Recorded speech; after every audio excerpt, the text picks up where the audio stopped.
Salut tout le monde, c'est Pasteur Frédéric. Aujourd'hui, je te souhaite la bienvenue à l'église La Liberté Live. Ça me fait vraiment plaisir de t'accueillir encore pour un nouveau message qui va t'encourager.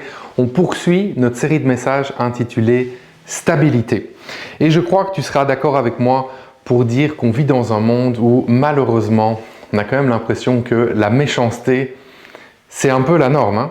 Même entre les personnes qui disent s'aimer, il y a de la trahison, il y a de la manipulation, il y a du mensonge. Souvent, c'est présent. C'est vraiment triste de voir ça.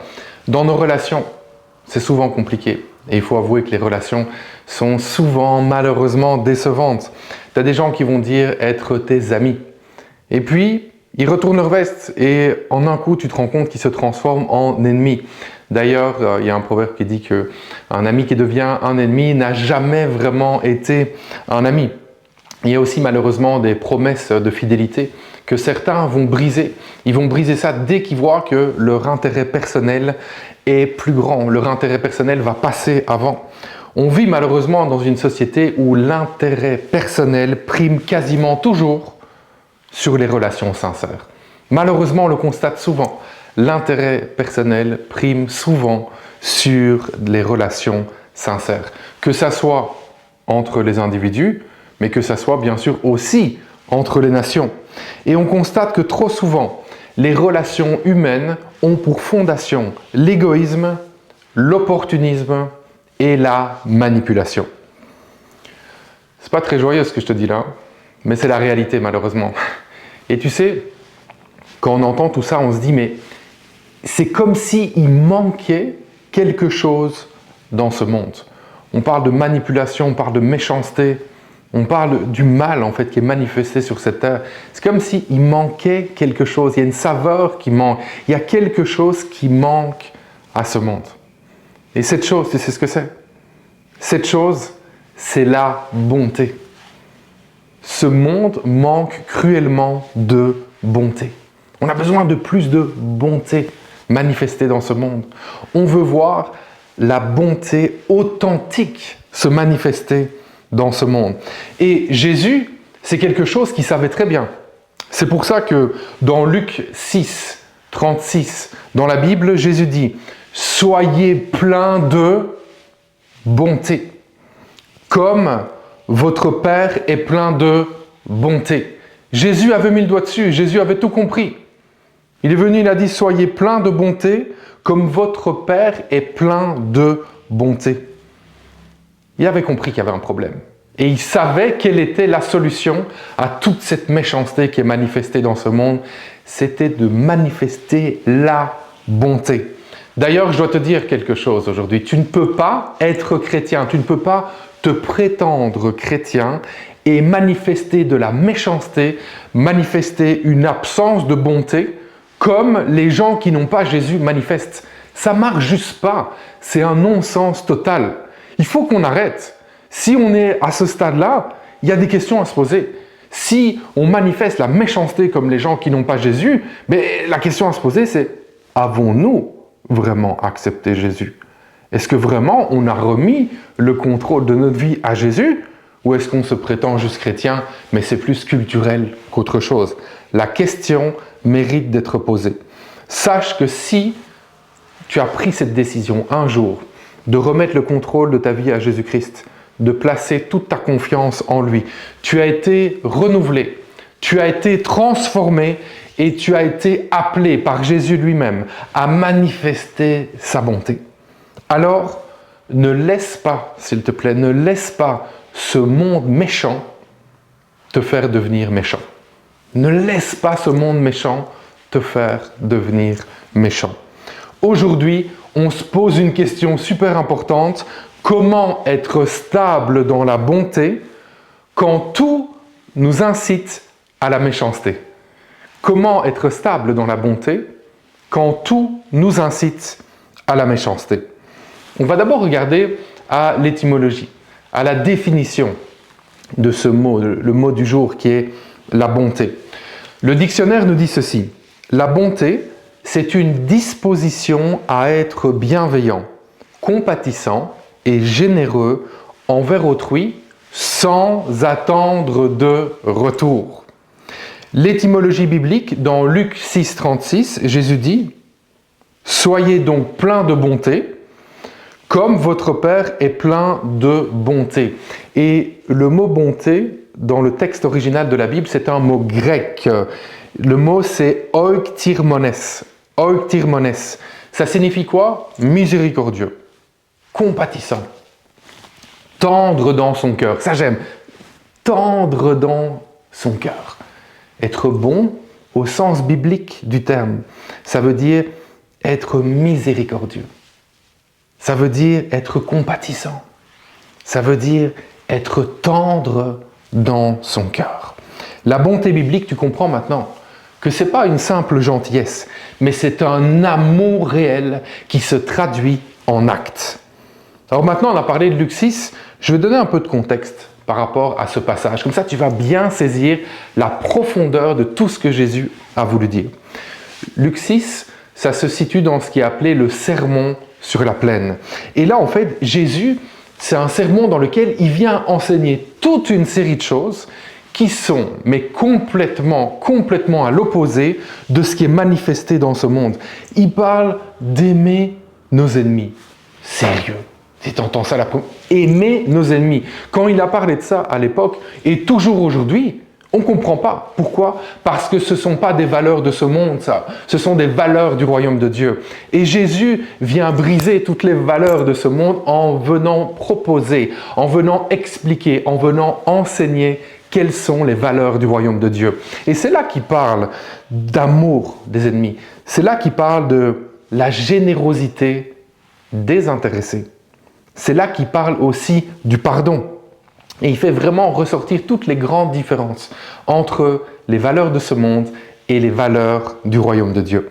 Lisons ensemble ce passage qui est vraiment l'expression de la bonté de Dieu. Et j'aime le fait que la Bible nous explique en fait quelle est l'expression de la bonté de Dieu. C'est pas juste un mot comme ça, ah oui, il faut être bon. Non.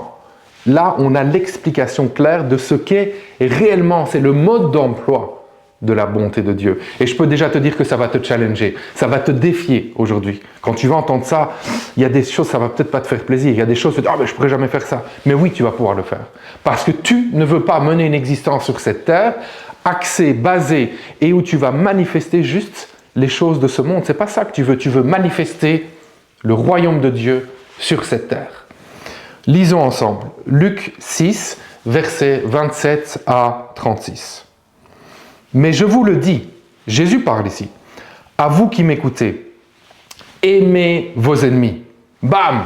Ça commence fort là. Aimez vos ennemis. Faites du bien à ceux qui vous haïssent. Oui, ça fait mal aussi ça. Bénissez ceux qui vous maudissent. C'est dur. Et priez pour ceux qui vous maltraitent. Ici, c'est l'opposé complet des valeurs que nous allons manifester dans ce monde. Ici, ce sont les valeurs du royaume de Dieu que Jésus nous invite à manifester. Si quelqu'un te frappe sur une joue, présente-lui aussi l'autre. Si quelqu'un te prend ton manteau, laisse-le prendre aussi ta chemise. Donne à quiconque te demande quelque chose. Et si quelqu'un te prend ce qui t'appartient, ne lui réclame pas. Faites pour les autres exactement ce que vous voulez qu'ils fassent pour vous. Si vous aimez seulement ceux qui vous aiment, pourquoi vous attendre à une reconnaissance particulière? Même les pécheurs aiment ceux qui les aiment. Et si vous faites du bien seulement à ceux qui vous font du bien, pourquoi vous attendre à une reconnaissance particulière? Même les pécheurs en font autant. Et si vous prêtez seulement à ceux dont vous espérez qu'ils vous rendront, pourquoi vous attendre à une reconnaissance particulière? Des pécheurs aussi prêtent à des pécheurs pour qu'ils leur rendent la même somme. Jésus va plus loin, il dit au contraire. N'agissez pas comme ça, il dit Jésus. Il dit au contraire. Aimez vos ennemis. Faites-leur du bien. Et prêtez sans rien espérer recevoir en retour. Vous obtiendrez une grande récompense et vous serez les fils du Dieu très haut. Car il est bon pour les ingrats et les méchants. Soyez pleins de bonté comme votre Père est plein de bonté. Jésus, en fait, ici, qu'est-ce qu'il fait? Jésus t'appelle à agir comme lui et pas à réagir comme ce monde. Jésus t'appelle, en fait, à vivre une bonté qui va venir dépasser tes intérêts personnels. Jésus t'appelle à manifester et à vivre pleinement la bonté qui vient tout droit du cœur de Dieu.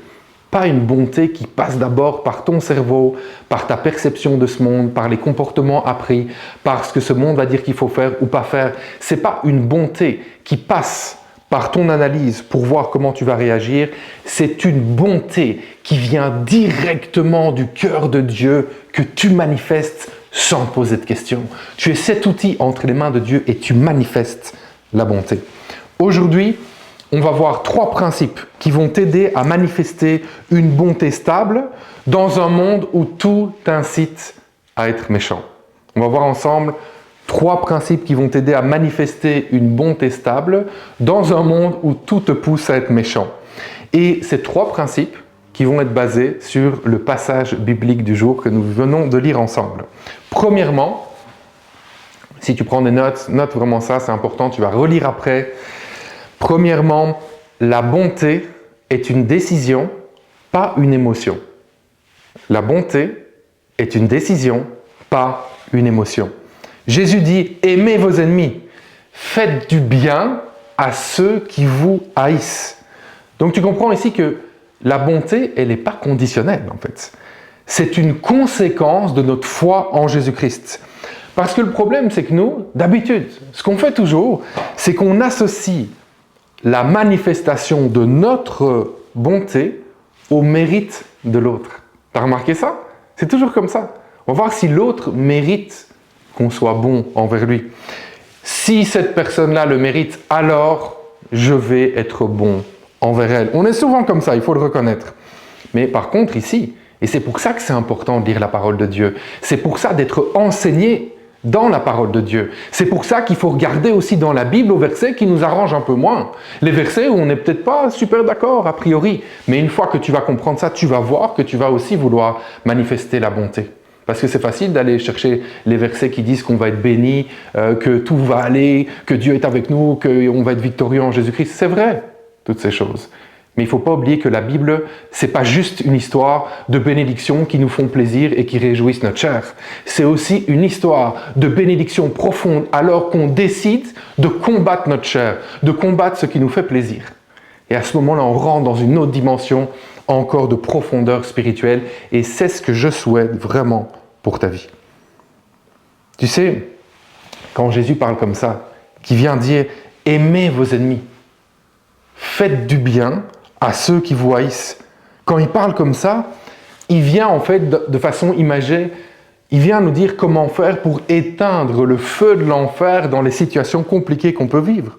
Mais nous, souvent, on ne comprend pas la puissance qu'il y a dans la bonté. On ne comprend pas la puissance qu'il y a quand on décide de manifester l'amour. Retiens que la bonté est une décision, jamais une émotion. Et qu'elle n'attend pas que l'autre change pour être manifestée.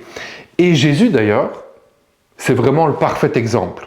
Il n'a pas attendu que tu changes, il n'a pas attendu que je change pour s'offrir en sacrifice à la croix pour toi et pour moi.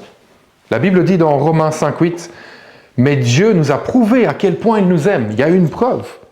Le Christ, donc Jésus, est mort pour nous alors que nous étions encore pécheurs. T'as vu? Il n'a pas attendu qu'on adapte notre comportement pour être bon envers nous. Il a manifesté sa bonté sans regarder à nous.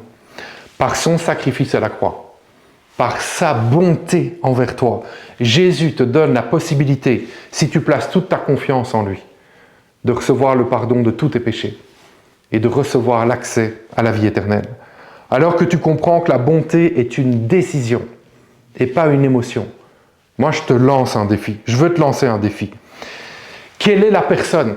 Quelle est cette personne envers qui tu choisis de manifester la bonté aujourd'hui? Quelle est cette personne en fait qui n'est pas aimable? Elle n'est pas aimable.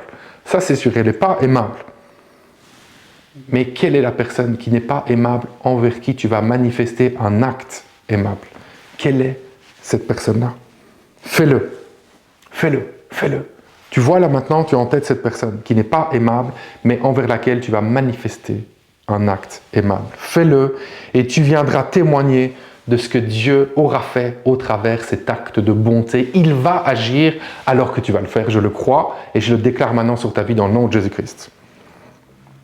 Deuxième principe, pour manifester la bonté dans un monde où tout incite à être méchant. Utilise la bonté pour neutraliser le mal. Deuxième principe, utilise la bonté pour neutraliser le mal. Luc 6, 29. À celui qui te frappe sur une joue, présente aussi l'autre. Alors là, écoute, je sais que souvent quand on entend ça, on se dit là, c'est pas possible quand même, donc on me frappe, et puis voilà, moi je suis le gentil chrétien, déjà je me fais frapper, et puis je vais venir demander un autre coup. Ah oui, super, super, c'est bien les chrétiens, génial, bravo, hein, donc on te frappe, et toi, est-ce que tu peux me frapper sur l'autre joue, s'il te plaît? Et ça, en fait, c'est encore un super verset qui nous fait comprendre que quand on ne prend pas la peine de comprendre la parole de Dieu, on peut lui faire dire n'importe quoi. Parce qu'il y a des gens qui voient ça, à celui qui te frappe sur une joue, présente aussi l'autre. Ils vont dire, mais c'est quoi ça? C'est n'importe quoi. C'est quoi ça? Les chrétiens, c'est ridicule là? Qu'est-ce que c'est que cette histoire-là? Mais tu sais, la Bible, la parole de Dieu n'est pas ridicule.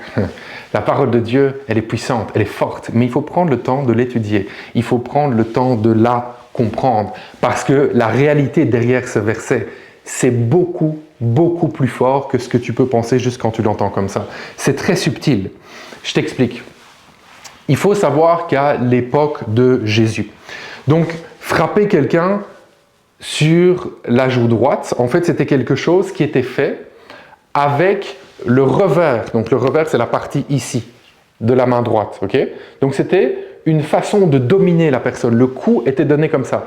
Tu dominais la personne. Et souvent, c'était des esclaves, c'était des gens qui n'étaient pas considérés en fait. Et c'était une façon de dominer. Il y avait le coup qui était donné. L'offense était partie. Et là, Jésus, en fait, il dit, écoute, si on te frappe sur une joue, présente aussi l'autre. Et là, waouh, c'est trop brillant. Écoute ça.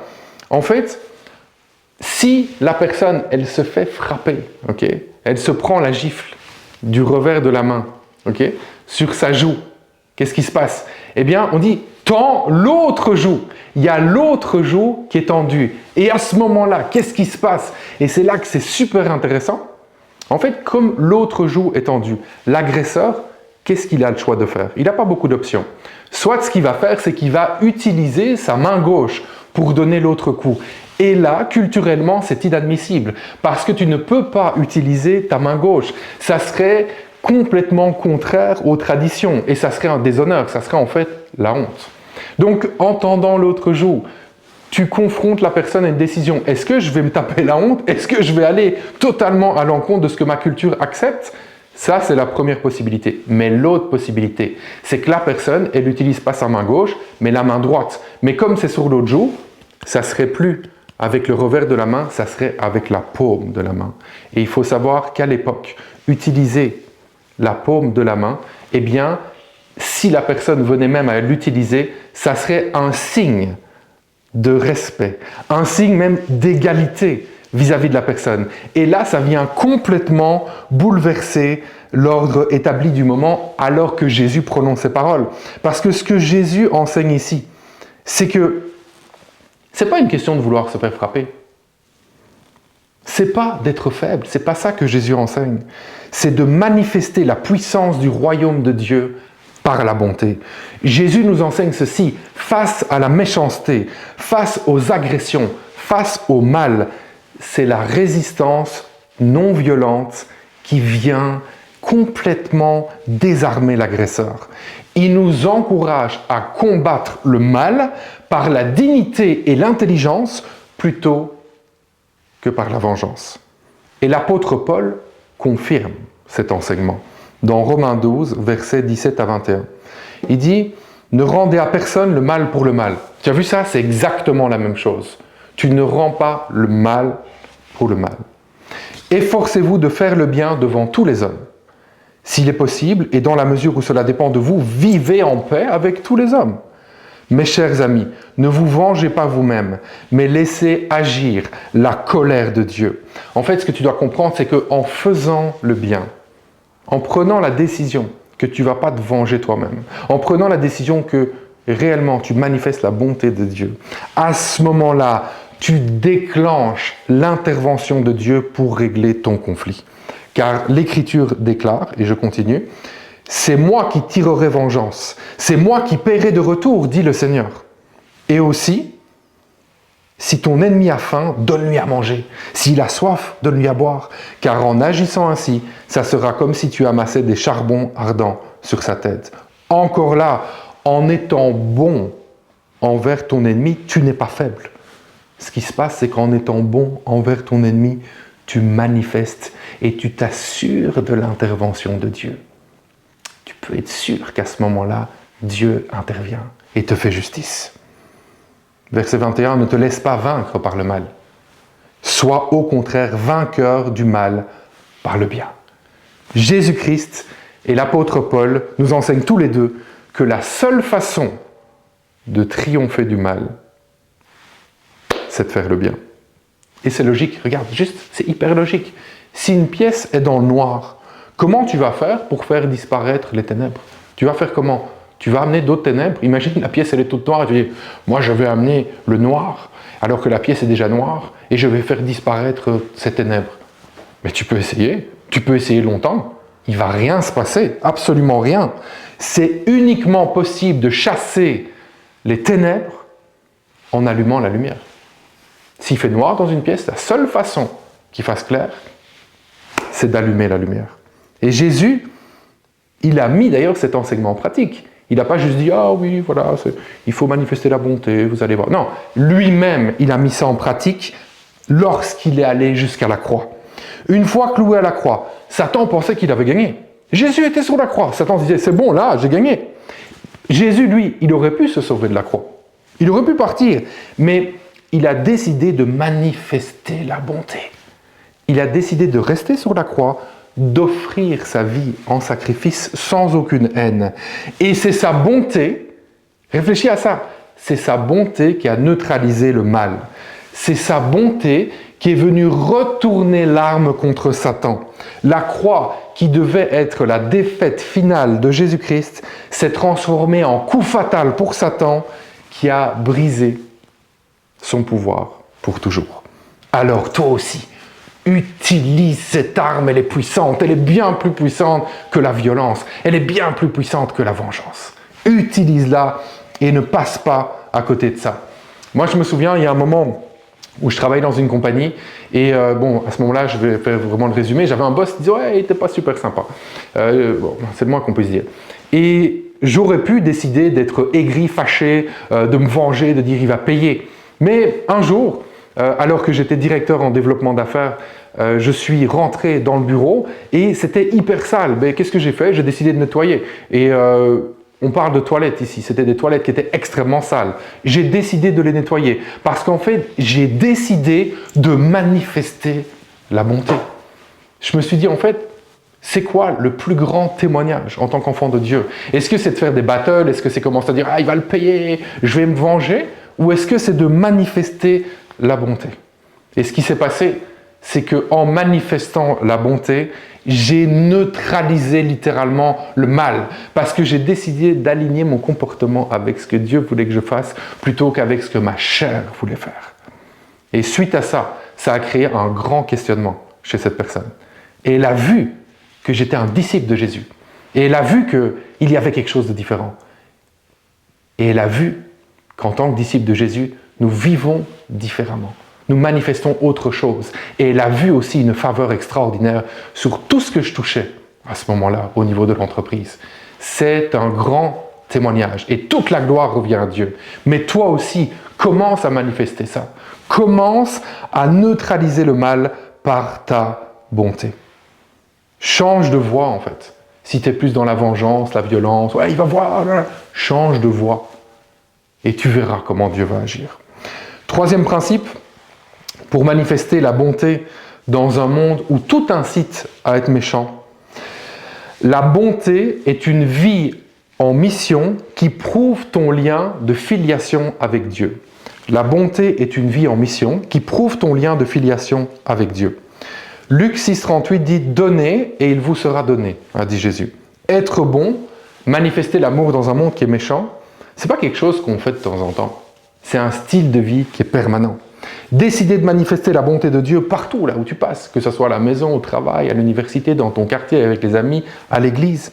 Être bon, ce n'est pas un acte ponctuel, ce n'est pas « je vais faire une bonne action ». C'est plus « je vais mener une bonne vie » où je vais manifester la bonté partout où je passe. Tu vois, c'est un état permanent, ce n'est pas une action de temps en temps. Et cet état permanent vient prouver ton lien de filiation, vient prouver ton lien de filiation avec Dieu. Que Dieu, c'est ton Père. Jésus a dit dans Luc 6,35, « Au contraire, aimez vos ennemis. Faites-leur du bien et prêtez sans rien espérer recevoir en retour. » En résumé, il dit, soyez bons. Et la conséquence, regarde, je lis la suite, vous obtiendrez une grande récompense, waouh, génial, et vous serez les fils du Dieu très haut. En manifestant la bonté, tu prouves que Dieu est ton Père. Et tu sais, la bonté, c'est pas juste un choix personnel. Oui, ça l'est, mais c'est pas juste ça. C'est aussi un choix en tant qu'Église. Et à la Liberté Live, on veut être une Église qui manifeste la bonté de Dieu. À la Liberté Live, on veut être une Église qui agit, pas juste une Église qui parle. On se dit non, on veut manifester la bonté de Dieu coûte que coûte. Et tu sais, l'Église ne doit pas se contenter de parler de la bonté. Elle doit la vivre. Elle doit absolument la manifester. On croit que quand les ténèbres avancent, c'est le moment où l'Église doit briller encore plus fort. C'est pour ça qu'on a décidé d'agir concrètement pour être les mains de Dieu, pour répandre sa bonté dans la ville de Kinshasa. En ce moment, dans la ville de Kinshasa, le prix des aliments, il est en train d'augmenter considérablement. Et il y a toute une série de familles que ça met dans une situation difficile. On se rend compte qu'il y a de plus en plus de familles qui peinent à se nourrir. Alors voici ce qu'on va faire pour manifester la bonté de Dieu. Voici l'engagement que nous prenons en tant qu'Église à Liberté Live en collaboration avec la Fondation Chrétien d'Afrique. Du 15 mars jusqu'au 15 mai, on lance l'action 8000 repas en 2 mois. Tu as bien entendu, on lance l'action 8000 repas en 2 mois. On va distribuer 8000 repas à ceux qui en ont vraiment besoin. Et on va le faire sur nos 2 sites, sur le campus Ngaliema et aussi sur le campus, notre deuxième campus à Kinshasa, à Mongafula. Nous, à l'Église à Liberté Live, on choisit d'être bons dans un monde qui est méchant. On a pris cette décision-là. Et toi qui suis ce message en ce moment, peu importe où tu es dans le monde d'ailleurs, tu peux participer à cette action 8000 repas sur 2 mois. Il y a 3 façons de participer. Premièrement, si tu es dans le besoin et que tu veux recevoir une aide, tu veux recevoir de la nourriture pour toi et ta famille, à ce moment-là, ce que tu fais, c'est que tu nous rejoins dimanche. Pendant ces 2 mois, tu viens dimanche, n'importe quel dimanche, mais j'espère que tu vas venir déjà dimanche, là, le dimanche prochain.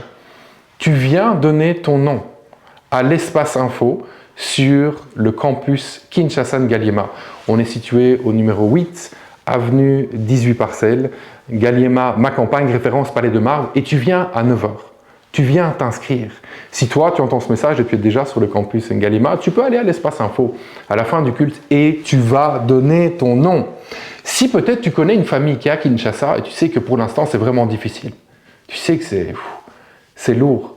La famille a du mal pour l'instant à se nourrir.